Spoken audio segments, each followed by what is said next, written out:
पवित्र मानी जाने वाली बाणगंगा नदी दुर्दशा का शिकार हो रही है।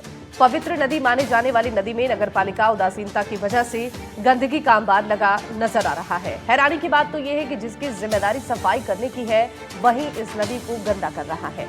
नगरपालिका की तरफ से नदी में कचरा डाला जा रहा है और नदी की सुध लेने वाला अब कोई नहीं है।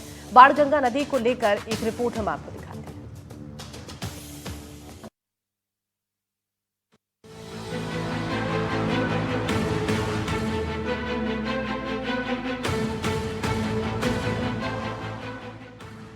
बारां जिला मुख्यालय से गुजरकर मांगरोल कस्बे में पहुंचने वाली बाणगंगा नदी अब दुर्दशा का शिकार हो रही है। बाणगंगा नदी को किसी जमाने में पवित्र नदी माना जाता था, लेकिन अब ये पूरी तरह दूषित हो चुकी है। ये नदी मांगरोल कस्बे के बीचों बीच से बहती हुई कोटा की सीमा में प्रवेश कर जाती है। बारां जिले में ये नदी लगभग 50 किलोमीटर बहती है और पार्वती नदी में जाकर मिल जाती है। ये नदी मांगरोल कस्बे को 2 भागों में विभाजित करती है। पहले लोग इसमें आस्था की डुबकी लगाते थे, लेकिन अब वो जमाना गुजर गया है और इसके पीछे ये कारण है कि अब इस नदी ने गंदगी का रूप धारण कर लिया है और लोग इसमें डुबकी लगाने से कतराने लगे हैं। जिला मुख्यालय से चलकर मांगरोल नगर पालिका में प्रवेश करने वाली बाणगंगा नदी अब इन दिनों दुर्दशा का शिकार होती नजर आ रही है।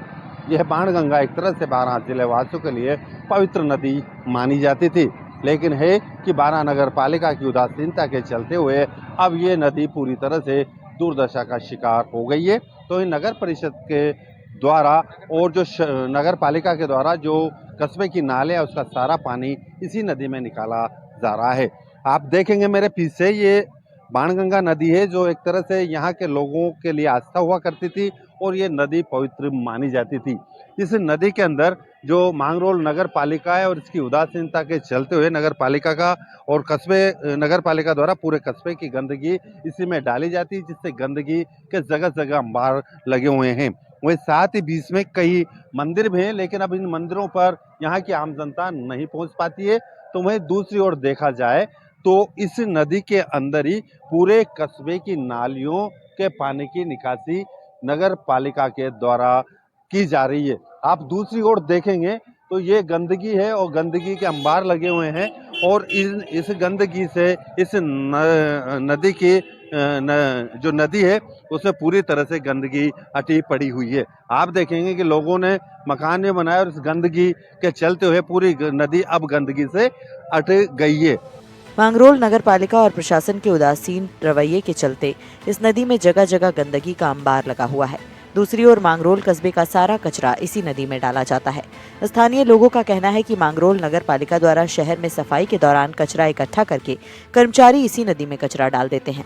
इससे ये पूरी तरह कचरा संग्रहण केंद्र बन गई है।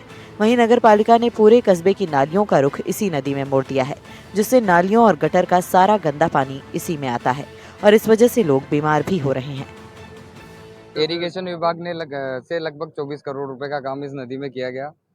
काम ठेकेदार द्वारा आधा ही काम अधूरा काम छोड़ दिया गया। एक तरफ की दीवार पूरी अधूरी है और नाले के नीचे से जो कचरा निकलना था उसके नीचे जो पुराना नाला है वो भी नहीं तोड़ा गया।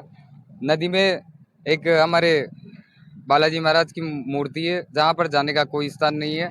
लगभग पुलिया बनने के बाद से आज तक उनकी कोई पूजा नहीं हो पाई है। नगर की सफाई व्यवस्था की स्थिति भी बहुत खराब है। विद्या मंदिर, स्कूलों सभी के बाहर पूर्ण रूप से नगर में कचरा फैला हुआ है। क्या नाम है आपका? Akshay Jain, Aadhaar operator union state president. Akshay Jain जो मांगरोल निवासी और भी लोग जुड़े हैं उनसे जानते हैं कि इस नदी की बदहाली का आप किसको जिम्मेदार मानते हैं? सर, इस नदी की बदहाली के लिए मैं नगर पालिका मांगरोल को जिम्मेदार मानता हूँ। इसमें क्या है कि नगर पालिका के खुद कर्मचारी इसमें कचरा डालते हैं। गांव से पूरा कचरा उठा के लाते हैं और नदी में आके डाल देते हैं। कचरे के लिए कोई अलग से स्थान तय नहीं है कि भाई नदी के बाहर जाके कोई कचरा डाले, लेकिन वो नगर पालिका के कर्मचारी उसमें गाड़ी नदी में आके खाली करते हैं। जो नदी 12 महीने में एक बार पानी आता है बरसात में, जब वो साफ होती है, इसके अलावा कोई नदी की साफ सफाई का ध्यान नहीं है। सुरक्षा दीवार बनाए गए, सुरक्षा दीवार के ऊपर भी कोई लोहे की कोई रेलिंग नहीं है। बहुत ज़्यादा खतरा है बच्चों के लिए। जो पार्क बना है उसमें लाइटें भी नहीं जल रही। वहाँ लाइट लगाई, अभी करोड़ों रुपए की लाइटें लगी है, लेकिन उसको अभी तक चालू नहीं किया गया और नगर पालिका की तरफ से कोई सुविधा नहीं है वहाँ पर। क्या नाम है आपका? सुरेश कुमार। जी बाबा, ये पुरानी नदी है, पुरानी नदी साहब, पवित्र नदी मानी जाती है, पवित्र नगर पालिका की बदहाली का शिकार हो रही है। बताइए क्या कहना है आपका? कचरा पड़े तो गंदगी हो रही है नदी में। पुरानी नदी साफ रह चुकी पहले तो। आप लोगों ने नगर पालिका को बताया हाँ। कि गंदगी हो रही है, पवित्र नदी है ये? पवित्र नदी जी बताए। क्या नाम है आपका? अजय लाल। ये आपकी नदी है, पवित्र नदी थी, हाँ। ये गंदगी का शिकार अंबार लगा हुआ है। आपने नगर परिषद को, नगर पालिका को बताया यहाँ की? हाँ बताया, कई बार बताया, लेकिन सफाई नहीं हो रही। नदी के बीच में कई देवी देवताओं के छोटे छोटे मंदिर बने हुए हैं जहां पहले पूजा की जाती थी, लेकिन अब इन मंदिरों के चारों ओर कस्बे की नालियों और गटर का पानी बहता है। जब भी हर साल बारिश होती है तो बारिश के पानी से इसका कचरा बह जाता है और बारिश के समय ही ये कुछ समय के लिए साफ दिखाई देती है। कई बार नगर निगम को इस समस्या को लेकर अवगत कराया जा चुका है, लेकिन नगर निगम सफाई करने के बजाय इसे और ज्यादा गंदा करने पर तुला हुआ है।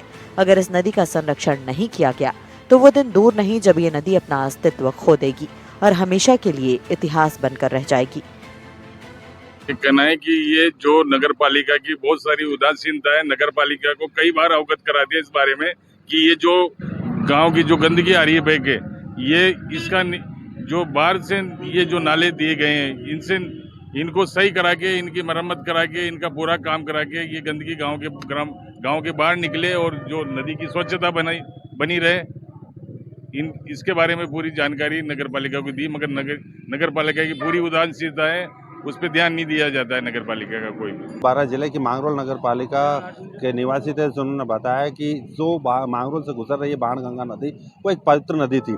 इसके बीचों बीच कई देवी देवताओं के मंदिर भी स्थापित है, लेकिन नगर पालिका की उदासीनता के चलते हुए यहाँ के लोग अब इन मंदिरों पर पहुँचना तो बहुत दूर की बात है, लेकिन इस नदी के किनारे से गुजरने के लिए भी उन्हें कड़ी मशक्कत करनी पड़ती है।